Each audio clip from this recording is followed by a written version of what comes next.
Si vous suivez l'actualité du football africain sur les réseaux sociaux, vous avez sûrement remarqué la polémique qui entoure actuellement le nom d'Eli Wahi. L'attaquant fait beaucoup parler de lui en Côte d'Ivoire et son retour dans le pays ne laisse personne indifférent. Entre enthousiasme et critique, le débat est lancé parmi les supporters. Pour comprendre cette situation, il faut revenir environ 3 ans en arrière. À cette époque, la Fédération ivoirienne de football avait approché Eli Wahi afin de savoir s'il souhaitait rejoindre la sélection nationale. Comme beaucoup de joueurs possédant plusieurs possibilités internationales, l'attaquant se retrouvait face à un choix important pour sa carrière.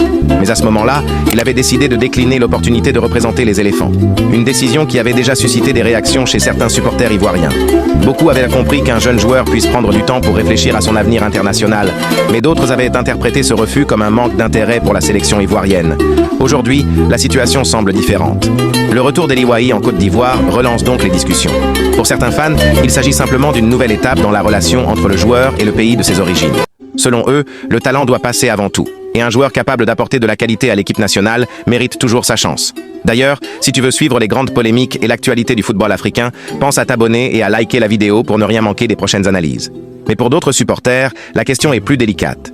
Sur les réseaux sociaux, certains rappellent que représenter une sélection nationale doit être avant tout un choix du cœur. Pour eux, porter le maillot des éléphants signifie défendre les couleurs du pays avec conviction dès le départ. Ce débat n'est d'ailleurs pas unique à la Côte d'Ivoire. Dans le football moderne, de nombreux joueurs issus de la diaspora doivent choisir entre plusieurs nations. Ces décisions peuvent parfois créer des discussions passionnées parmi les supporters.